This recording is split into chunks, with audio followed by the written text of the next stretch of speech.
हर हर महादेव। शिव गुरु के चरणों में प्रणाम, माँ पार्वती के चरणों में प्रणाम। हे गुरु भाई बहन, आज मैं फिर रोज की तरह एक बहुत सुंदर कथा लेके आया हूँ, जिसे आप ध्यान से सुनिएगा। एक गांव में एक गरीब महिला रहती थी जिसका नाम था सीता। सीता के पति का नाम रमेश था। रमेश कई दिनों से बीमार था। वह शराब बहुत ज़्यादा पीता था, जिसके कारण उसका किडनी खराब हो गया था। वह बिस्तर पर लेटा हुआ रहता था। सीता की एक पुत्री थी जिसका नाम था मुन्नी। मुन्नी और ये सीता दोनों मिलकर के शिव का पूजा करते थे। रोज़ वह शिव के मंदिर जाया करती थी और साथ में मुन्नी को भी लेकर जाती थी। लेकिन मुन्नी को यह समझ में नहीं आता था कि माता क्यों शिव का पूजा करती है।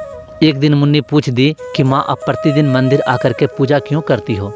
तो सीता बताई कि देखो, ये हमारे माता पिता के जैसे हैं, इनको पूजा करना चाहिए। उस समय से मुन्नी भी बहुत ध्यान से पूजा करने लगी। रमेश की बीमारी धीरे धीरे बढ़ता गया और वह एक दिन मर गया। रमेश के मरने के बाद सीता और मुन्नी दोनों घर में रहा करते थे। सीता प्रतिदिन दूसरों के घर में काम किया करती थी। सीता जो कमा के लाती थी उसी से उसका घर परिवार चल रहा था। मुन्नी धीरे धीरे बड़ी हो गई। जब बड़ी हो गई तो सीता को चिंता होने लगा कि कोई अच्छा सा वर मिल जाता तो मुन्नी के विवाह कर देते। लेकिन सीता के पास ज़्यादा पैसा भी नहीं था कि वह दहेज दे करके अच्छा घर में शादी करती। इसके बारे में सीता मंदिर के पुजारी जी से बताई कि पुजारी जी, यदि आपके नज़र में कोई लड़का है या कोई जानकारी मिले तो आप हमें बताइएगा, मैं मुन्नी के शादी करना चाहती हूँ। पुजारी जी बोले कि ठीक है, यदि वैसा रहेगा तो मैं ज़रूर बताऊँगी। रोज़ की तरह एक दिन सीता पूजा करने गई थी मंदिर में। उसी समय पुजारी जी वहाँ पर बोले कि हे सीता बहन, तू जो एक बार बोली थी लड़का के लिए, तो मैं एक लड़का के पिता को लेके आया हूँ यहाँ। वह बगल के गांव के ज़मींदार हैं, उससे बात कर लो। तो सीता बोली कि मेरे पास में ज़्यादा धन दौलत तो नहीं है, लेकिन हाँ, जो मेरे पास है वो सब मैं बेटी को दे करके विदा करूँगी। उतने में वह गांव के ज़मींदार थे, वो बोले कि देखो बहन, मुझे कोई धन संपत्ति दहेज की ज़रूरत नहीं है। बस अपने बेटी के लिए 2 जोड़ा कपड़ा, और जो हमारे घर से बारात वहाँ पे जाएगी वह बारात को भोजन का व्यवस्था कर देना। बस यही मेरे लिए काफ़ी है। मुझे धन दौलत की कोई ज़रूरत नहीं है, मेरे पास बहुत धन है। शादी की बात वहीं पे हो गई और शादी का एक दिन डेट पड़ गया। सीता वापस आई और उसे चिंता होने लगा कि मैं खाना का व्यवस्था कैसे करूंगी, मेरे पास तो कोई संपत्ति धन भी नहीं है। फिर एक दिन मंदिर के पुजारी जी से जाकर सीता बोली कि पुजारी जी, मेरे पास तो कोई धन संपत्ति नहीं है, कुछ धन का व्यवस्था हो जाता तो मैं बारात को आराम से खाना खिला पाती। पुजारी जी बोले कि बहन, तू चिंता ना करो, मंदिर में जितने भी लोग पूजा करने आएंगे मैं उनसे कुछ धन इकट्ठा करूंगा और वह तुम्हें दे दूंगा, जिससे तुम्हें बाराती को खिलाने के लिए हो जाएगा। उसके बाद जब सीता घर आई तो उसे चिंता लगने लगा कि हलवाई को भी बुलाना है और कुछ पैसे की आवश्यकता है। तो वह गांव के सेठ थे, उसके पास गई। जब गई तो वहाँ पे सेठ जी घर पर नहीं थे। उनके द्वार पर जो देख रेख करने वाला एक चौकीदार था, वह बताया कि सेठ जी दूसरा जगह गए हुए हैं, वहाँ पे शादी है, इसलिए वह अभी नहीं आएंगे। सीता वहाँ से लौट के चली आई। गांव के और कुछ सेठ लोग थे, उन सब के पास में गई, लेकिन कोई उन्हें मदद नहीं दी। सभी लोग यह कहा कि सीता, मैं तुम्हें पैसा तो दे दूंगा, अगर कल तुम्हें कुछ हो गया तो फिर मेरा पैसा वापस कौन करेगा, इसलिए मैं पैसा नहीं दूंगा। सीता यह बात से परेशान थी।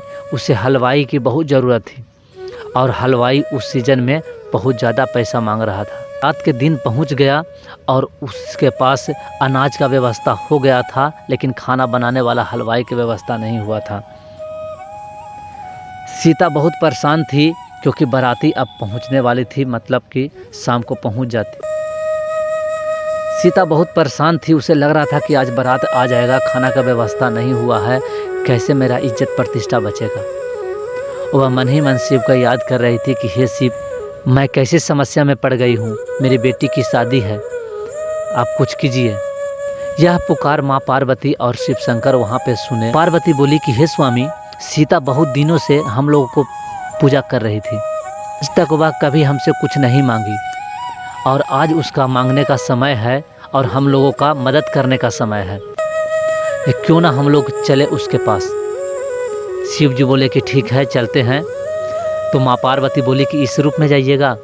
शिव बोले कि नहीं, हम लोग अपना रूप बदल लेते हैं।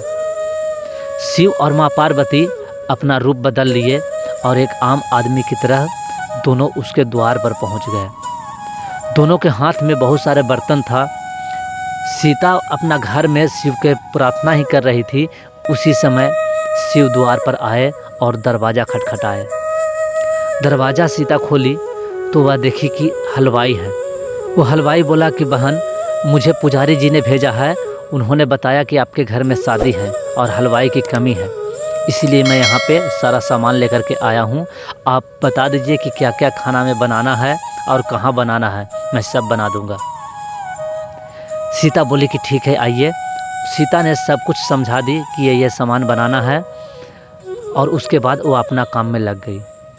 शिव और माँ पार्वती जो हलवाई के रूप में थे, उसने अपने शक्ति से बहुत जल्दी सब खाना बना दिए। खाना का सुगंध बहुत दूर दूर तक आने लगा, बहुत अच्छा लगा।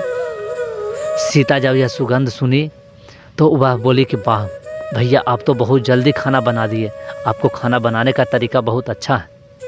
खाना बनाने के बाद शिव और माँ पार्वती दोनों आपस में बात किए और बोले कि अब हम लोग का काम हो गया, चलना चाहिए। और दोनों वहाँ से चले गए। बाराती पहुँची, बाराती का स्वागत सब धूमधाम से हुआ और बाराती लोग जब खाना खाया तो उसे बहुत स्वादिष्ट खाना लगा। सब खाना खाकर खुश हो गए और वहाँ पे शादी होने लगा। शादी का कार्य संपन्न हुआ। सभी बाराती लोग और ये मुन्नी अपने ससुराल चले गई और यहाँ सीता खुशी खुशी रहने लगी, वहाँ मुन्नी खुशी खुशी रहने लगी। तो हे गुरु भाई बहन, शिव बहुत दयालु हैं, वह सब पर दया करते हैं, हम पर करते हैं, आप पर भी करेंगे। तो इनका पूजा करना आप लोग ना भूलें। और यदि यह कहानी कैसा लगा या कमेंट में ज़रूर लिखिएगा और वीडियो को लाइक और चैनल को सब्सक्राइब भी ज़रूर कर दीजिएगा। हर हर महादेव।